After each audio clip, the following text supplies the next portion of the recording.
There's a reason truth matters, and we seem to be living through a time where too many people are trying to erase it. Public figures can stand on stage, look straight into a camera, and seemingly rewrite reality while the media smiles and nods along. It's become a new performance art, delusion as rebranding. We've seen it from politicians to celebrities, and now I would argue, once again, from Meghan Markle. This new Fortune magazine interview isn't just another public relations piece.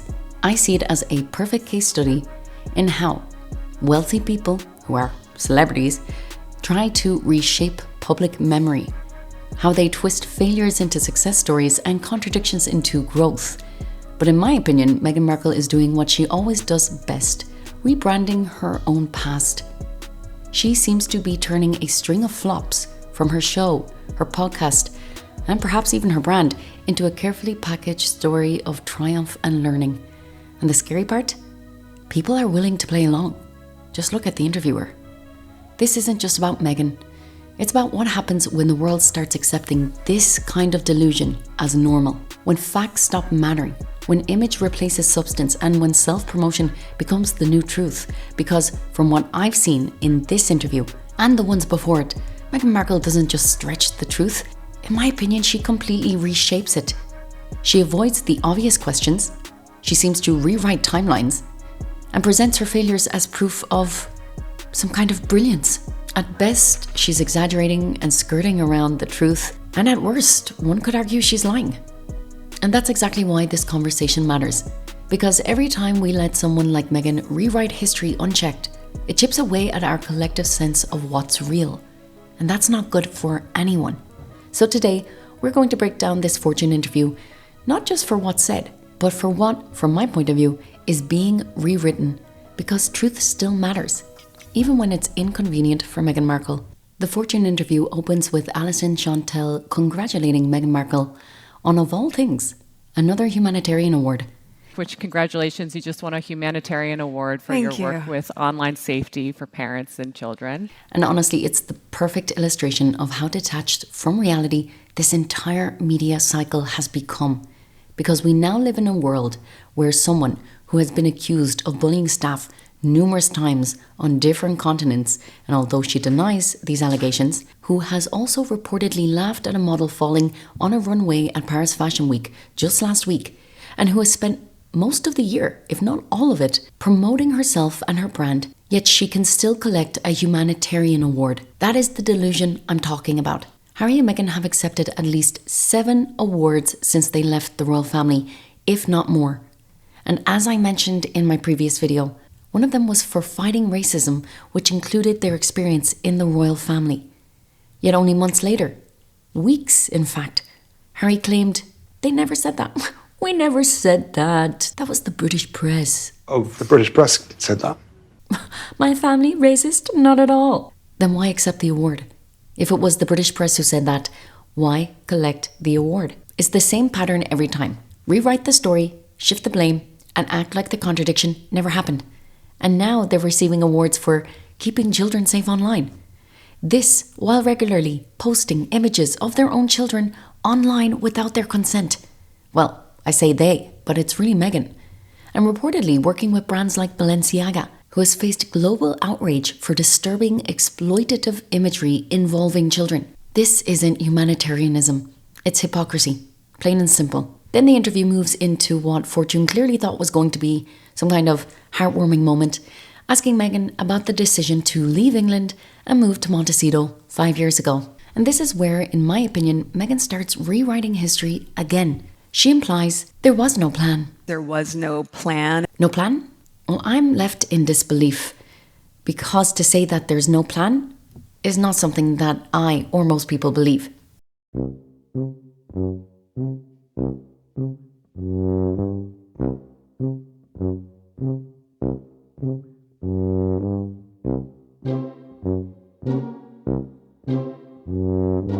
About 5 years ago, when you and your husband left England and you descended on Montecito, California, and you planned what your next few years would look like in terms of the business impact you could have and the philanthropic impact you could have, and a lot of initiatives are going. What I personally believe, in my opinion, is that she married into the royal family with a clear strategy. secure the title, build global name recognition, and then step out to monetize royal access through interviews, books, and streaming deals. And I believe that because the latter is exactly what we've seen. We've seen her monetize all of these things while claiming in the Oprah interview that she's always just been Meghan. That those things of grandeur don't matter to her. Archie being called a prince, was that important to you? If it meant he was going to be safe, then of course. All the grandeur surrounding this stuff is an attachment that I don't personally have, right? I've been a waitress, an actress, princess, a duchess, I've always just still been Meghan, right? So Too many contradictions. Her actions and her words do not align. And let's remember, she and Harry signed both Netflix and Spotify the same year they left the royal family. So to claim there was no plan feels, frankly, dishonest. Alyson then pivots, asking about that period of transition, what it was like, how they planned their careers, and Meghan gives what's now become one of her go-to lines: "I was healing." We were nesting and healing. She says it was a different time.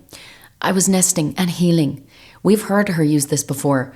In the interview with The Cut, she spoke about healing. Meghan Markle's still healing from her traumatic experience with the royal family. It's a confession she makes in The Cut's fall fashion issue. Healing. Well, at this point, it's almost impossible not to roll your eyes. It's the same vague, self-pitying language she's used before. Language that, intentionally or not, still takes a swipe at the royal family. Probably it was different several years ago, where I couldn't be as vocal and I had renewed pantyhose all the time. Let's be honest, that was not very myself. Plus, when Meghan and Harry posed for these pics, wait for it, guys, she did not wear pantyhose, and princesses wear pantyhose. Look, I want to note, I'm not saying who's right and wrong here because Kate Middleton is a goddess among peons and she works pantyhose and pretty dresses like no other. I love them both, but Meghan is definitely doing things differently. As if she's the one who needed to recover from them, when what I see is that's a family who needed to recover from her. Meanwhile, the king is currently fighting cancer, Catherine is recovering from cancer privately, and Meghan's sitting on stage at Fortune after marrying into royalty, then essentially trashing them publicly on a global stage, using their name and the title to make money, but she's talking about her healing journey. Tone Deaf doesn't even begin to cover it. And once again, Harry is a ghost in her story. She never says his name. She's done this in recent interviews. Harry has just become my husband. He's that thing. He's that thing that she brings around like her handbag. And it's not an accident. I think it's calculated. Because the Meghan Markle brand has learned that mentioning Harry, well, it takes away from her brilliance, her narrative. This Fortune interview isn't about partnership or shared purpose. I see it as Meghan re-establishing herself as the solo act. The woman who can reshape the past, rebrand her failures, and still be applauded for her truth. The interview then shifts into the business portion, at least what Fortune wants us to think is business. Alyson asks a perfectly reasonable question. Will your products be in Target? Where can people actually buy them? And Meghan's answer? Word salad. She says, the retail component is so important. And then, nothing. No dates, no stores, no launch deals, not even confirmation that the products will indeed be in stores. She just says they're important. It's classic Meghan. Talk around the question. Fill the space with buzzwords and hope the audience mistakes vague enthusiasm for business insight. Well, I think year one for any founder is just a lot of learns. A few moments later. And also you don't learn a lot. Anyone with an iota of a business background, even if you've studied it at a basic level in high school, you can tell this woman does not know what she's talking about. A lot about inventory management, supply chains, and all the rest. Oh my gosh. So then I was doing Confessions of a Female Founder as I was building this. I'd always loved the podcast, How I Built This. And I thought, could we do something that feels a little bit like the tenor of how I'm building this? She never once mentions the customer. Never. She talks about her supporters on Instagram, but she doesn't focus the conversation around the customer. That's a red flag. I listened to other interviews following hers on that stage for Fortune magazine, and they all spoke about the customer. Our focus is just maniacally on the customer. You want to help people deliver their holiday dreams. And so we think about it a little less as like what product, people always ask me what product's gonna be hot. I'm not sure it matters. All that matters is what the recipient thinks. And we have so many ways in which I think we can make you the cool gift giver, which is something I always want to be. So. Yeah, I will say that I do feel as a retailer, we do have a responsibility to make sure that we're serving all of our guests and giving them the best experience with the great products that we can offer for all age ranges. So they spoke about their businesses from the perspective of adding value to the customer. Meghan didn't. Not in 1 minute of the 20 she was on stage did she mention what the customer gets from buying her products. Is it amazing tasting cookies? Is it fantastic quality products? What is it that the customer receives? Why spend $14 with you when I can go to the supermarket and spend $5 and have my product faster? She never explains it. She keeps throwing out corporate catchphrases like accessible and inclusive, but her products are anything but. $9 for a tiny jar of jam isn't accessible, especially when that jam is reportedly white labelled, meaning factory made, not homemade, and then sold at a luxury markup. From any of the reviews I've seen online, almost all reviews have said that the jam is not good, that it's sour, that it's runny. In fact, and I've included it in other videos, I'll put in a comparison here of the King's jam and Meghan's. We're in the midst of a royal jam war. Meghan's father-in-law, King Charles, has been quietly running his own jam business for the past 15 years. So how do his fruit preserves stand up against Meghan's raspberry spread? The staff at dailymail.com in New York tried Meghan's spread. What did everyone think? The general consensus was it was quite runny. People also found the flavour quite tart in comparison to other jams. I had to taste them both for myself. First up, King Charles's fruit preserves. Yeah, this is very good. Then, Meghan's raspberry spread. It's very tart. And no, I'm not a fan. I'm not a fan, sorry. Anyone can walk into a supermarket and buy higher quality jam for a third of the price. And according to the reviews that I've just showed you, many people already have. It's this illusion of accessibility. Luxury branding disguised as down to earth.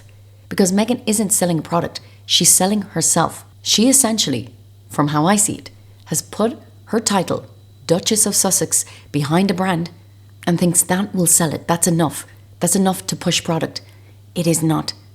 In 2025, with the abundance of products and people from your neighbours to influencers to celebrities marketing products at you constantly, well, the competition is high. Putting your name behind runny jam, it's not even jam, it's spread, is not enough. Meghan Markle is in the headlines once again for really probably having the worst brand execution to date. There was nothing about her brand that was good from the start to a distinguishing eye. She was a fraud, what I can see from the beginning, who was just using opportunities to advance herself. Her brand wasn't one built on substance. It was based on using people, and this is no surprise to me. Then the conversation turns to social media, and this is where she tries to play relatable again.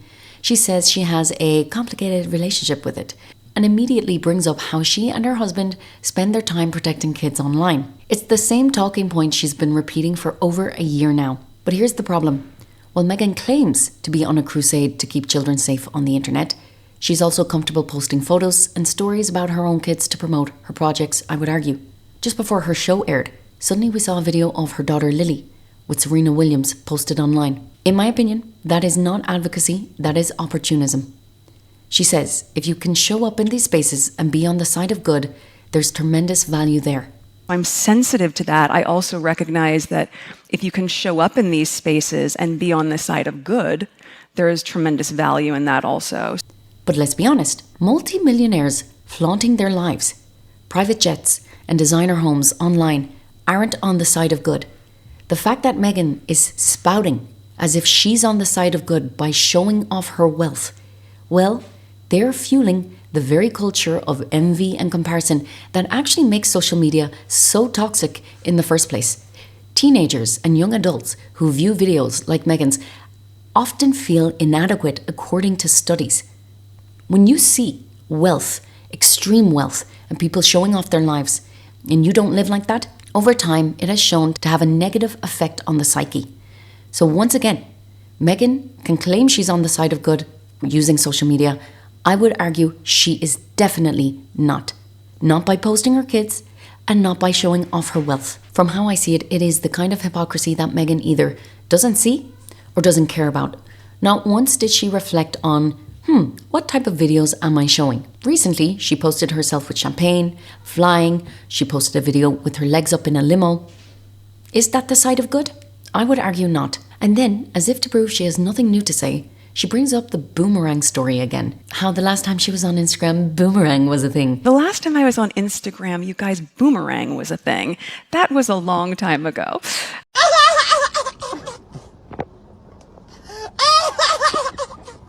These are examples of Meghan trying to sound relatable, but she sounds more out of touch than ever. Because from my point of view, these seem to be talking points that she repeats in other interviews. And the fact that she has nothing new to say only makes it stand out more. It is another recycled anecdote, and one we've heard many times. At this point, Meghan's entire media persona feels like a carousel of repetition. Same quotes, same buzzwords, same moralizing tone. In fact, she is so well spoken. I will give it to her. She's very well spoken. She doesn't even have to think about the answers. These seem to be rehearsed. She, at least from what I think, has received talking points or has received the questions, because not once does she genuinely seem to pause to answer the questions. She spouts it off well, but it looks memorized rather than natural. Nothing seems to evolve because the story she's telling isn't meant to. It's designed to freeze her in that perfect narrative. Part victim, part visionary, part brilliance, while the facts quietly tell a very different story. Then comes the moment that perfectly captures why this interview matters. Alyson Shontell brings up online criticism and says, people stick their opinions in there that are not welcome and not helpful. So that's part of a larger question she gets to. And right there, that's the problem, because this question isn't really about feedback. It's about control. The assumption is that criticism of Meghan Markle is unfair or unwarranted, when in reality, most of it comes from people reacting to Meghan's own words, her own contradictions, and the trail of damage she has left behind. Yes, there are always mean comments online. That's the internet. It doesn't matter who you are. You will receive mean comments. It's a part of being online. But to frame all criticism as unhelpful is dishonest. The majority of people calling Meghan out aren't trolls. Megyn Kelly, Maureen Callahan, Piers Morgan. They're big public figures. They're pointing out the very real inconsistencies between what she preaches and what she practices. Speaking of martyrs and people who have been really unfairly put upon, let me ask you about Meghan Markle. One of the great martyrs of our time. Poor thing. Her castle was so small. She is apparently getting back into the podcast lane thanks to this Lemonada company. Richard Eden over in the Daily Mail, your old hot, has a piece today saying they're struggling to get this thing out of the starting blocks. No podcasts are even expected anytime this year, and not until 2025. And the podcast, by the way, is going to celebrate the joys of cooking, or at least something she's doing. Her Netflix show, I guess, is going to celebrate the joys of cooking, gardening, entertaining, and friendship, Piers. She's going to be teaching us how to be a good friend. I can't wait to find out from Meghan Markle what that's like. Well, as one of the many friends that she cut off spectacularly the moment she got a bit of royal action, along with her entire family, of course, on both sides, apart from her mother. I don't think Meghan Markle's in any position to be lecturing anybody about friendship. It always made me laugh that the Archewell website, their charitable foundation, says it's dedicated to compassion. I mean, it's hard to imagine two people who've been less compassionate in the last few years to the ones around their loved ones than these two, right? This is two people who trashed all their family. You know, whether it was her father or whether it was Harry's entire family at a time when Prince Philip and the Queen were both dying. There they were on national television, from Oprah Winfrey to Netflix to whatever, you know, as the Spotify guy put it, whatever grift they could get paid for, up they were trashing their families. So the idea now that they're reduced, or that certainly Meghan Markle is now reduced from somebody who, you know, remember Meghan, she had a fairy tale royal wedding that was seen around the world. You know, the carriages drawn down to Windsor Castle and so on. It was an amazing event. Everyone in this country, I'm in the UK at the moment, everyone loved that marriage when it happened. There was universal support for it, euphoria. It was only their behaviour in the first year of their marriage when they began to behave rankly hypocritically, lecturing about poverty whilst having $500,000 baby showers, you know, to lecturing us about the need to watch our carbon footprint and using Elton John and George Clooney's private jets like taxi cabs. And it was the constant hypocrisy that they got picked up on by the media. And then they couldn't handle the criticism from the media. And then it all turned hostile. Then they started suing everybody. And the whole thing got so toxic, eventually they just say, we've had enough of this. We're not going to do any more dreary duties on a wet Wednesday, which is what you have to do to earn your royal titles in the estimation of the public. And they decamped off to Montecito, bought themselves a massive mansion. And they were supposed to be doing it, Meghan, if you remember, this was going to be their liberation, their freedom, and it was supposed to make them happy. I've never seen two more miserable people who never stop whining and suing absolutely everybody in the pretense that this is because they found their liberation and freedom. If you're so damn happy and free and liberated, well, shut up, stop whining and complaining about everything. But they're obviously not happy. And it's obviously been diminishing returns where when you trash your family again and again and again, eventually there's not much left to say. And people don't really want to hear it. It's like the Spotify guy said, they're just a pair of grifters who just want to trash their family for loads of money and not put a shift in to do proper work. You and I know how hard it is to do this kind of thing properly. It's a lot of work with a dedicated team, and you put the hours in, you've got to be creative and high energy and really put graft in. These two wanted to do massive deals with companies and they're not doing any work. Nobody wants to see her next podcast. Nobody listened to the first one. And that's for this thing she's now doing with the ridiculously long name that no one can remember, which she's going to try and Riviera, American, whatever. I have to write American Riviera Orchard, see footnote 47 for the remainder of the name. Right, and she's now got all her celebrity, sort of B-list, C-list mates putting out Instagram posts about her jam. And it's like, the mighty fall. This was a woman who had it all in this country, who literally had it all, and is now flogging jam from her kitchen in Montecito, while her husband runs around fuming about absolutely everything and everyone, because he knows, in his gut, he knows what he's lost. And eventually, those chickens will come home to roost. She and Harry have both made careers out of moralising, lecturing the public on compassion, privacy, and accountability. And yet, when it comes to their own behaviour, there's none of that accountability to be found. And let's not forget, part of that criticism stems from actual ongoing issues, like the couple's repeated attempts to have taxpayers fund their security. Do you not want us to keep us safe? A few moments later. Prince Harry is pictured on a doorbell camera calling at houses while looking for a friend. The Duke of Sussex, who was in London claiming in court that he felt unsafe without gun cops, tried this luck at least 3 homes before finding the right one. One resident said the housekeeper opened the door but had not recognised the royal. They added, "We were shocked to see it was him on the camera. We only really noticed once neighbours started talking, and then we were like, oh yes." Another source said 2 of the houses he knocked at are completely opposite ends of the road, which is about half a mile long. It's a bit odd he didn't seem to have a clue which house he was aiming for. I don't think many people would just walk down a road knocking on doors, let alone if you don't feel safe. It is now being reported that if their IPP, their internationally protected person status, were reinstated, it wouldn't just cost the UK. It could mean ordinary citizens from around the world footing the very expensive bill whenever they travel. That's not haters being mean.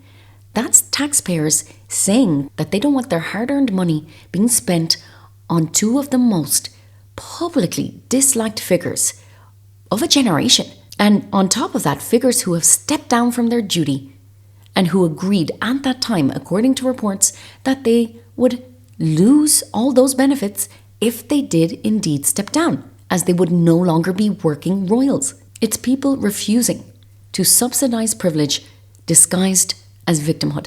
But of course, it's just all criticism. None of it's warranted.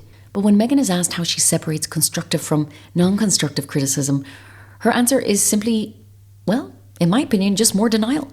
She claims there's a groundswell of support. You just can't see it. It's invisible. Because the public response that I see says otherwise. Her Netflix projects, her interviews, videos posted on YouTube regularly show massive dislike ratios. I've even seen dislike ratios as high as 91%. That's not a groundswell of support. That's a reality check. And the more Meghan refuses to look at the reality of the situation, the less likely she is to turn it around. She said she's turned off her comments, and she implies, essentially, from what I gathered, that she's doing it to protect her supporters. They don't come to her page to see negativity. And for the people that are incredibly supportive, I know, the question can be around naysayers, but if you really see the groundswell of support that surrounds the brand and me, that's what I feel the most, and that's what I appreciate. But by design, I also recognize that a lot of those people aren't going to my page to see negativity. And so not just protecting myself or the people that work with me, but also the supporters. So I don't have the comments section on. But turning off the comments in itself says a lot. The people who disable public feedback tend to be the ones who can't handle it. Or, worse, the ones who know they've done something worth being criticised for. And I would put Blake Lively and Ryan Reynolds in the same category.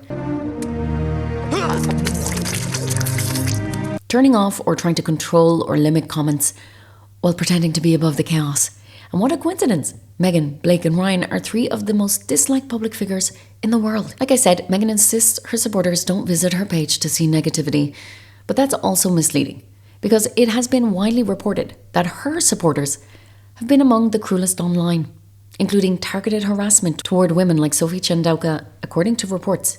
This came out recently in the last few months, that she had to shut down her social media because of alleged harassment from Meghan supporters. And it's funny because Dr. Sophie was one of the very people who accused Harry of serious misconduct, including bullying and misogynoir. And yet Meghan has never once addressed it. Then she starts talking about community. Community. Community. Community. Community. Community. And how she's always asking, how do I create community? Then how do I create community? Well, in my opinion, the irony is staggering, because if there's one thing I've seen Meghan Markle has consistently done, it is destroy community. Community. Community. Community. She's allegedly ghosted friends. She's cut off both sides of her family, apart from her mother, obviously, and I think her niece. She's publicly criticised an entire institution and her in-laws that once supported her. And the Fortune interviewer, like every outlet that keeps giving her a platform, never asks about any of it. No questions about the contradictions, the controversies, the backlash.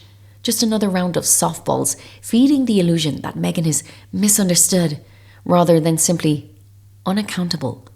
That is exactly why truth matters, because when the media refuses to confront delusion, it becomes complicit in spreading it. Then the interviewer asks Meghan if she's ever thought about writing a cookbook.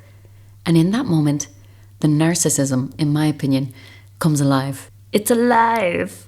It's alive. It's alive. It's alive. It's alive. It's alive.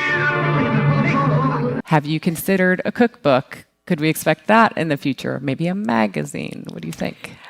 You can always tell when Meghan enjoys a question because her entire energy shifts. The second she's asked something that flatters her, in which she doesn't have to skirt around or avoid, that lets her talk about herself in a positive light. It's my time to shine. Well, she lights up, and it's like watching an actor suddenly find their cue again. But the idea of Meghan writing a cookbook, to me, is almost comical. Because if you've watched With Love Meghan and you survived, well, you already know most of her recipes aren't hers. Reportedly, the one pot pasta is Martha Stewart's. Or how many times have we seen those fingerprint cookies? It was the same recipe on repeat for Drew Barrymore, on her Instagram, on the show. So the thought of her writing a cookbook just, to me, isn't simply unrealistic. It's delusional. With what recipes? Stolen ones? Then comes the question that exposes everything about how Meghan sees herself. The interviewer asks, what have you learned about yourself as a leader and a CEO? What have you learned about yourself as a leader and as a CEO? And Meghan, without missing a beat, says, thank you. Thank you.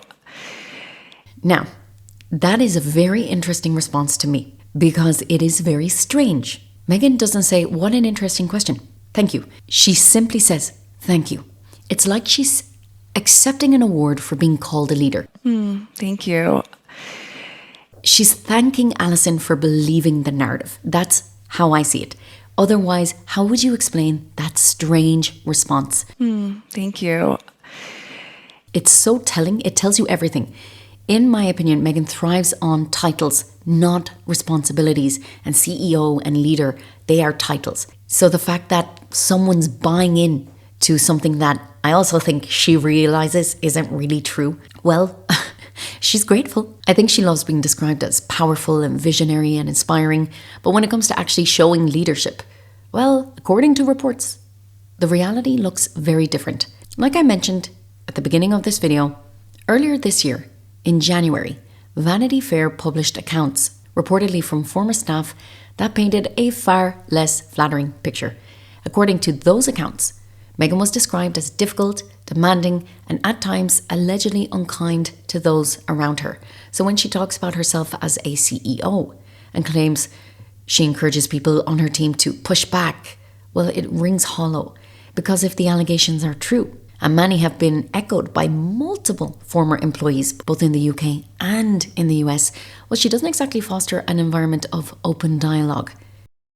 Vanity Fair has turned on them, Piers. Vanity Fair with a hit piece on her in particular. Two sources say a colleague with ties to Archetypes, her podcast, took a leave of absence after working on 3 episodes, then left Gimlet, the podcast producer, altogether. Several others described taking extended breaks from work to escape scrutiny, meaning from her, exiting their job or undergoing long-term therapy after working with Meghan. The person who interacted professionally with her says, I think if Meghan acknowledged her own shortcomings or personal contributions to situations, rather than staying trapped in a victim narrative, her perception might be better. And going on to say the prince and the starlet, according to Vanity Fair, have become local villains in Montecito. Quoting someone as saying, they are the most entitled, disingenuous people on the planet. They moved from England to get away from the scrutiny of the press, supposedly, and all they do is try to get in the press in the United States. So what does all this tell us? She says she values pushback, but we've heard credible reports of the opposite, of staff being berated, even brought to tears, allegedly, after being shouted at in front of others. And when you look back at her time in the royal family, the same pattern seems to appear. When people didn't give in to her demands, things allegedly escalated into serious, unfounded accusations that the palace later had to quietly correct. Don't forget, it is alleged that Meghan was annoyed the palace would not fight her stories in the media, which they never do for anyone. But allegedly, she was angry that they wouldn't fight her battles in the media. And again, it's alleged, but as a result, she did that explosive interview with Oprah. So yes, Meghan does talk about pushback, but it seems only when she's the one delivering it. Then she shifts the conversation to Suits, as though she ran the show. The way she talks about it, it implies this sense of she was almost, a creative force, a central force. It's very strange. In reality, she was, I think, 7th on the call sheet. She was a supporting role, not a lead, and definitely not a creative. The way she tells it now, you would think Suits was her empire or her creation or her idea. What have you learned about yourself as a leader and as a CEO? Thank you. It's been incredible because when I was on Suits, that was my last time really in a position with a very large team. But the truth is, she was an unknown actress playing a minor character in a show that became successful after she married into the royal family. What I mean is, of course the show had some success. I'm not saying it didn't. But this blow up in views that it's gotten through Netflix, I would argue is because she married into the British royal family. But again, she recycles details from other interviews. She mentions the 80% crew from With Love Meghan, the same figure she's used before, as though repeating it enough will make it sound impressive. But it does the opposite. I'm thinking, how did 80 people allow that shit show to be aired? Everything in this part of the interview again feels like more performance, a woman playing the role of a CEO without any of the substance behind it, like the whole interview. It's a reminder of why truth matters, because when you strip away at this gloss, well, what's left is not a visionary nor a leader. It is someone, to me, performing success while trying to rewrite failure. And the idea that you have the interviewer who I was reading about, she is actually quite successful in her life. Even at the age of 20, she was already going for interviews at Google. She's quite an impressive figure. The fact that she's accepting this malarkey is insane to me. I don't know why someone who's seemingly intelligent, like the Alyson lady, would sit in front of Meghan, listen to her babble. You don't have to be quite intelligent. What I mean is, even I know Meghan's not talking sense about business, and I'm not the sharpest tool in the box. So the idea that Alyson Shontell is there just accepting and nodding along to this crap, it makes me question the motives. Then Meghan starts talking about her brand again, and this part really has to be seen to be believed. So I'll put it in here. She uses lines like, constantly just pushing the envelope to ask the questions of how can we show up in a way that truly indicates that we are putting care into every detail. Meghan Markle, she married the whiny, balding, redhead younger brother whose eyes are real close together. She married him, and she's been trying to position herself as this big lifestyle guru, but she's a really nasty person. So she started this business, and it was just a cluster. It found out she was just white labeling all this stuff. Probably half her, anything that's like food is just like cheaply produced. And I'm sure some of her stuff is made in China. It's just ridiculous.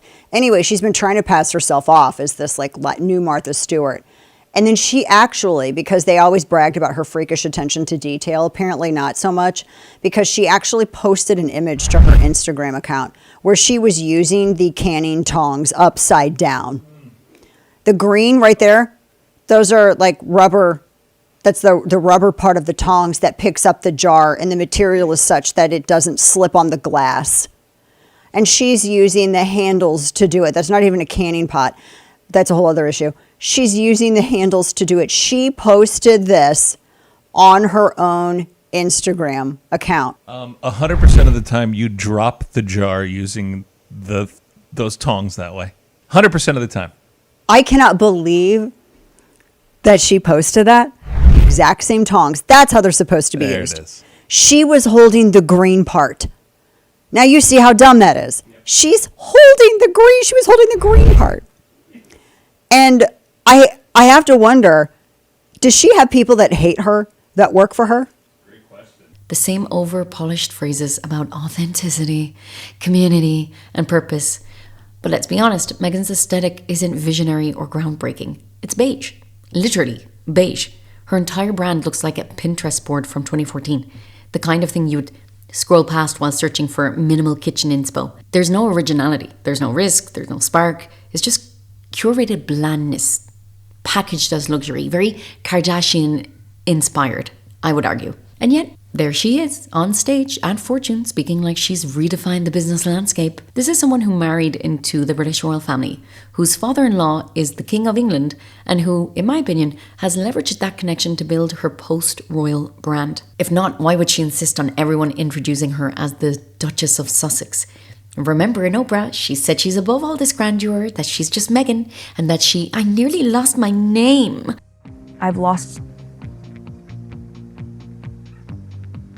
There's a lot that's been lost already. And I grieve a lot. I mean, I've lost my father. I lost a baby. I nearly lost my name. I mean, there's the loss of identity, but I'm still standing. She didn't lose me.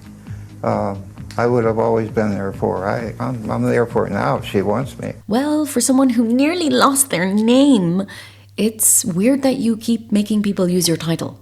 On the Aspire podcast, Meghan, Duchess of Sussex. with Jamie Kern-Lima, Meghan, Duchess of Sussex. Bloomberg. This is Meghan, the Duchess of Sussex. And now this. Thank you, Meghan, Duchess of Sussex. She's not a self-made entrepreneur. She is a woman through proximity to royalty, gained global recognition, and is now monetizing that fame while pretending it's innovation. And the irony doesn't stop there, because then she starts talking about financial literacy. Yes, really. She says women should be financially independent in general. A great message in theory, of course, but coming from Meghan, it's almost parody. This is someone who, according to reports, was drawn early on to partners with financial stability. First we had Trevor Ingleson, he's a movie producer, and from reading Revenge, I think his family was well off, reasonably well off. He also had some connections. Then we have, obviously, later Prince Harry, but before that there was that chef in Toronto who was well known on the scene in that city, and then Prince Harry, who is literal royalty. So she didn't build an empire from nothing. She married into one. And yet, again, the interviewer doesn't point out the obvious. How will you talk to us about financial literacy when you've made your millions through connections, not through, I would argue, not through hard work? You married into money. Then she used that title, that recognition, to sign massive media deals, often tied to her royal identity. Don't forget, if Meghan had never married Harry, do you think Netflix will be coming to her, or Spotify? Not at all, nor Fortune. It's because she married into royalty. It's the very identity she claimed she wanted to escape. She's above it all, don't forget. I've always just been Meghan. Now, after monetizing the fame for years, she's sitting on stage, lecturing other women about how to achieve financial independence. It is tone deaf at best. It is hypocritical at worst. And this is exactly what I mean about the topic of this video is truth matters. And we cannot have someone like Meghan Markle lecturing, especially to women, because that's her target audience, about financial independence. If you are a woman and you're listening to me right now, I beg you, never take advice of Meghan Markle about finances, unless you too want to find a prince and marry one. Because what she's saying is not based on reality. The chances of a person marrying into royalty is slim to none. So the idea that she would tell us independence is so important, when through her father he paid for her university according to Revenge. We had Trevor who put her in movies, again according to Revenge, and we've seen it in reports. Then we had Corey who allegedly helped her get into this whole cooking thing. According to reports, that's when she started with her roasted chicken. And what would you know? What does Corey specialize in? Roasted chicken. For me, if I were going to a dinner party, what would I bring? You know what? There's honestly nothing as delicious or as impressive, in my opinion, as a perfectly roasted chicken. In a chain of restaurants called Flock, a Flock rotisserie. So we're so excited that you brought us a roast chicken today, since it's your specialty. Why are you so into chicken? I personally think chicken is one of the most quintessential home cooked meals you can make. A beautiful roast chicken. It's so seductive coming into the oven, fully browned. And then we have Harry, and Meghan became super regal and financially literate. The idea that she would talk about independence when it seems she's always relied on a man, it goes against the very thing that she and Gloria Steinem stand for. Like, it's the funniest thing ever that you have this woman preaching about feminism and financial literacy, who's always relied on a man and got the bulk of her money through marriage. It's crazy. Well, financial independence is what gives you the freedom of choice. And I think in this day and age, we all need to be able to have our autonomy. That is a huge element of that. Financial literacy, for that reason, is something that I spend a lot of time on, specifically for young girls and their empowerment. As long as this ludicrousness keeps happening, people will call it out. Because it would be one thing if Meghan was living a quiet life. Imagine she married into royalty, she did what she did, but then she ran away quietly to live her life and buy herself things. Of course, would it be morally right? No. But at least she would be keeping her head down. She's on stage lecturing women about financial literacy. There's going to be pushback for this. There's going to be comments. There's going to be opinions. Because she continues to speak at public events and, I would argue, preach at the public. She doesn't even just speak, she preaches. Whether it's about compassion, accountability, and now financial literacy, no way, Jose. Look, when you strip away her branding, what you have is buzzwords. Meghan's version of empowerment looks a lot like privilege disguised as progress, and she's not showing women how to build wealth. Don't forget. For that, you'd actually have to marry a prince. But she's showing them how to package image as substance. That's what Meghan's teaching. If you want to learn how to live in denial, follow me. That's how I would advertise if I was Meghan. At least there'd be some authenticity, in my opinion, to that. And that, to me, is the through line of her entire brand. This illusion of depth. But literally, if you scrape across the image surface, there's nothing there. She talks about being hands-on, my hands in the granular, passionate, entrepreneurial. But in reality, from what I've seen, there's this surface level aesthetic, beige, and recycled ideas that she tries to dress up as wisdom. But anyone with half a brain can tell you that there's nothing there. There's nothing there. This businesswoman image is just another performance. The beige brand, the soft lighting, the buzzwords about connection, community, aesthetic, authentic.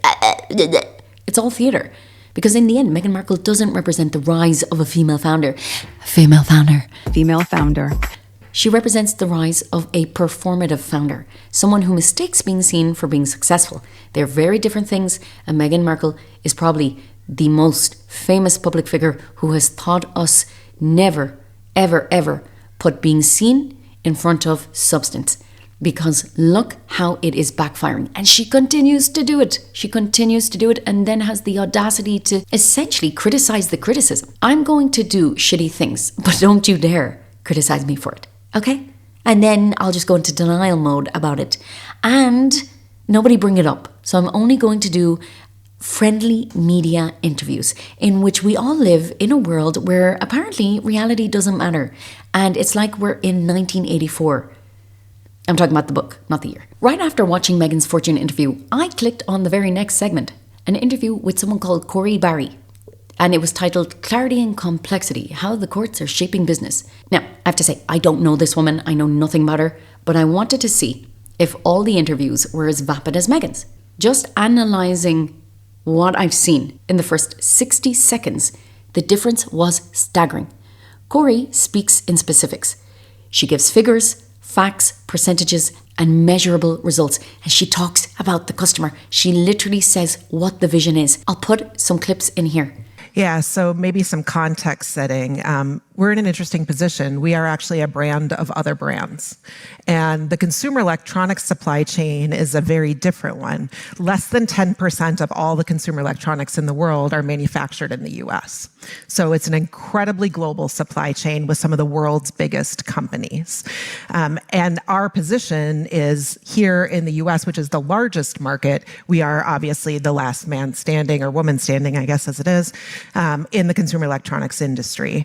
And so when we entered the year, about 55% of products, as we could tell, were manufactured in China. That has already shifted to 30 to 35%, with another 25% coming through Mexico and the US, and then the remainder from a variety of other countries. And so everything in some way, shape, or form since March, in essence, has been impacted by some kind of tariff. And I think if you take a bigger step back, in COVID, we learned some really interesting lessons. There's 85,000 people who work at Best Buy. They can't be worried every day about the ups and downs of geopolitical policy. And so how do you create some just light post moments? And there are just 3 guideposts we're using. 1, stay anchored in the facts and take action. Don't worry about the hyperbole. She outlines their mission with precision, and she talks about data, not energy or grace. You walk away, even in the first 3 or 4 minutes, understanding what her company does, what challenges she's facing, because she gets into that in detail, and how she plans to solve them. It was like day and night, having just watched Meghan's and then skipping to Corey's, which is the following interview. She is, from what I hear, a real leader. She seems grounded in reality, not image, because she's giving facts and numbers. She talked about the negatives as well. It wasn't all airy-fairy, everything's great. There's a groundswell of support. She used numbers, not buzzwords. She talked about business, not vibes. And when you put the 2 interviews side by side, Meghan's segment doesn't just look shallow. It looks performative, because she's not talking to build understanding. She's talking to build a persona, I would argue. And that's the problem Fortune, and frankly much of the media, keeps enabling. They hand the microphone to people who sell aesthetics and call it leadership. And then we wonder why our world has turned to shit. Well, look at the people you keep idolizing. They let celebrity branding replace business substance. The difference between Corey Barry and Meghan Markle is the difference between clarity and confusion. Put simply, between someone who is running a company and someone who's running a campaign. Because we've got truth, and then we've got the performance of truth. And I'll let you guess which one is which. And it is that contrast that proves my point of this video, in my opinion. You obviously are free to disagree, but we are living in an era where delusion gets rewarded if it's dressed up as empowerment. You just say enough buzzwords and you get an applause. It is so stupid. You need to think critically. You need to actually think, what value am I getting out of this? Am I learning something? Am I experiencing something new? No, you're just listening to Meghan Markle say the same recycled words. There's buzzwords on repeat. It's illusion. With Meghan, it's the illusion of impact that matters more than the impact itself. And impact is the most important, not intention, nothing else. I'll give you an example. Imagine you, hopefully not, but imagine you are driving your car and you've had a few drinks, which again, I'm not saying you should. Obviously, nobody should drink and drive. But let's say you're drunk driving and you hit someone and you kill them. But it wasn't your intention. What's more important, the impact or the intention? The impact. It doesn't matter if you didn't mean to kill them. You killed them. That's the impact. So the idea that, at least in my opinion, that Meghan puts intention before impact, I'm talking about in her business here, just shows you how backwards, or shows me, at least from the way I think about it, how backward her thinking is. Intentionality, intention. It's not intention, it's impact. What are the results of your actions? Look at the results of your actions, and maybe you'll find the reason why there's so much backlash. And maybe you could turn this ship around.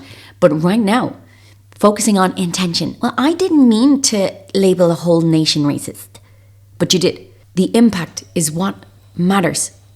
Almost always. Of course, there's room for nuance, but I would say it's a 70-30 percentage. 70% is impact. That's the importance. 30% is intentional. Of course, there are accidents and we don't mean things, and that is important too. Of course, there's a difference between whether you meant to hurt someone or you didn't. But at the end of the day, the impact is still stronger. What was the result, regardless if you meant to or not? Anyway, I think I digressed a little bit. But these are important issues. And Meghan is just a symbol of this warped world we're living in my opinion. And that's why I get heated about it. Because if we don't appreciate truth and we don't want to live with objective facts in reality, we are doing everyone a disservice. Everyone a disservice. Our children, our grandchildren, they are going to grow up in a almost North Korea-like state where reality has gone out the window and people eventually lose their ability to even speak the truth. And I don't want that to happen.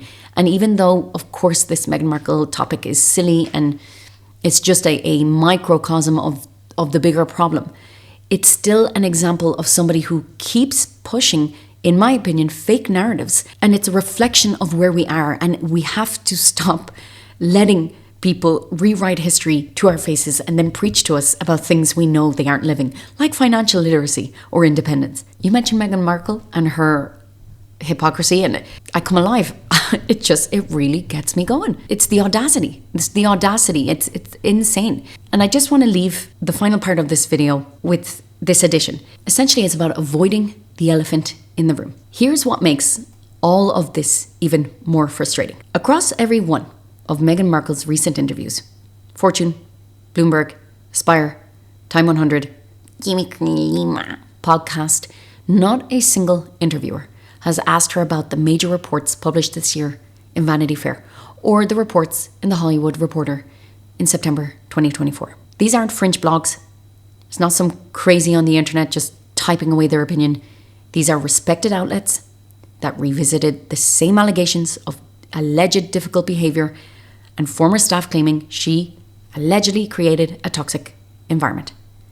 Whether those accounts are accurate or not isn't even the point.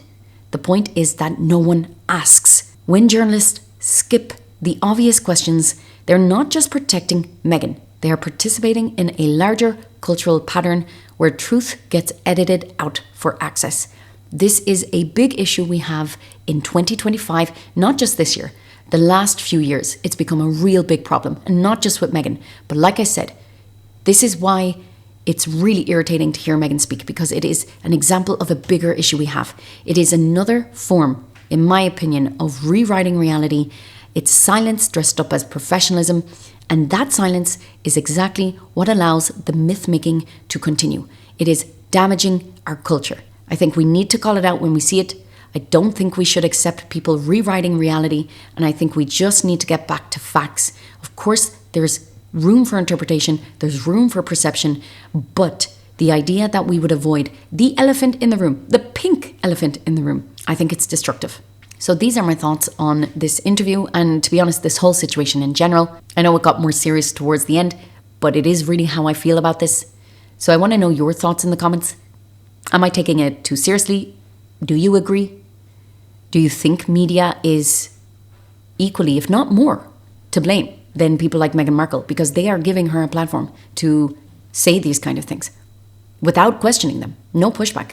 We need the media to start pushing back all public figures, not just the ones we dislike, all public figures.